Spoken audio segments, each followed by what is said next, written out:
everybody to come up here, say 3 words per question. So here we go. Jeff, your early read on the Minnesota Timberwolves. A team that's going to play hard. They start with the 2 bigs.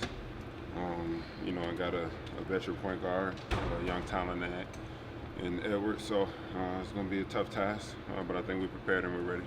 How do you guys prepare when they can throw so many defensive coverages at you from a big man standpoint? Say that again? How do you guys prepare when they can throw so many different types of defensive coverages against you from a big man perspective? We adjust. We have guys who can do multiple things on the floor. So as players with good IQs, we just read the game and we play the game and we make the plays when necessary. What was the team dinner like last night?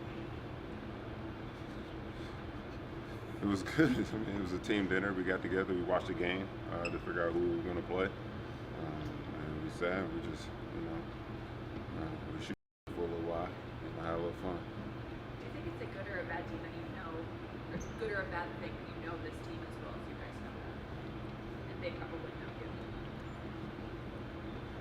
I don't think it's either at this point. It's the playoffs. You're going to do whatever it takes to try to figure out how to win the game. You're going to prepare as much as possible. But at the end of the day, you have to go out there and show the effort. How much?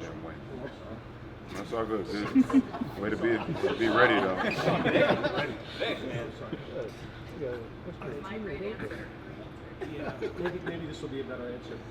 How much more energy is utilized during the playoffs? A typical game versus other games. How much more?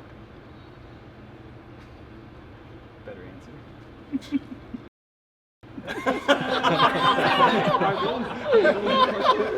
What was your question? That was a lob. Is it good or bad that you're that familiar with Minnesota? Great question, Katie. To answer your question, it's the playoffs. Everybody has one goal, and that's to win the championship, so they're going to do whatever it takes. Better answer. Is there an antsiness from you guys not having played? Yes. Can you elaborate on that? We sit and wait a week. We watch the playing games. You're eager to play. You know what time of the year this is. You just want to get out there and see what you can do to get to the point where everybody's trying to get at. So to sit and wait, we had to wait 5 days since our last game to figure out who we were playing. So the antsiness, the eagerness, it was there. So I think we're ready. Malone said he noticed a palpable change in Joker, just more excited, just more lively, making fun of himself, all that stuff. Do you agree with that, and have you seen that this week? Of course, Coach said it. Of course, I agree. It's the playoffs. It's the best time of the year. 82 games. It's a long year. Of course, throughout the year, emotionally, you're going to have ups and downs, and the last month is kind of dragged out, especially when we were in the position we were in. So it's kind of tough to keep that energy, every day, especially someone in his position, the way he plays and what he brings to our team. So of course, we see the ups and downs emotionally and what he has to deal with. And I think for him, now that the regular season over, to be in the playoffs, to get it started, I think he's just prepared. He's mentally refreshed, probably physically refreshed as well, and he's just ready to get it going. What would a championship mean to you? Everything. That's what you play for, and that's the reason why I play this game. That's the reason why I go out there. I sacrifice my body. I sacrifice my time, my energy for my teammates to reach that end goal, reach that pinnacle of being the last team standing. So for me, it's everything. From day one that I stepped in the NBA, that's been the goal. Regardless of the situation, the team, it's always been to win a championship for myself and for my team. How often do you think about that? How often does it come across your mind, the actual championship thought? I would lie to you if I said it rarely does.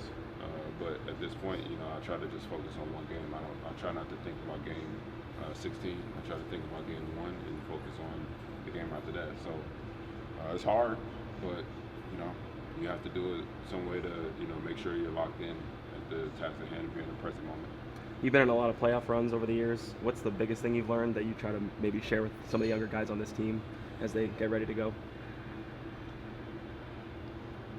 I think most importantly that, you know, it's a long run, it's a long journey. Even though everybody says 16 wins, you win the championship. I mean, it can be longer than that. It can be tough. You know, some luck, you know, can be involved in that. But at the end of the day, we have to just stay together. How important is managing emotions throughout that run? Because that makes a difference. Do you have to pay attention to it? The emotional Managing, like roller yeah. coaster as far as winning the championship or just the playoffs in general? Just the playoffs in general. It's tough. I mean, because it's ups and downs. It's tough to beat the team, 4 teams. 4 times in the playoff series. You know, sometimes you have a good game. Sometimes the team is going to play great. But to manage it is hard because you want to play great. You want to win, especially, you know, during this time of year. So it's tough to, you know, not get too up, not to get too down. But it's all about preparation. It's all about mental control. You know, mentally for a long time I've had great vets that, you know, helped me with that. So, you know, if any of the guys have a problem with that, you know, I see fit to, you know, express that knowledge that was given to me. I mean, I had a lot of teammates. First couple that I mean, Kevin Garnett for sure. You know, he's been, you know, from day one that I stepped foot in Boston. Somebody who I looked up to, I watched from afar. I seen how he controlled his emotions.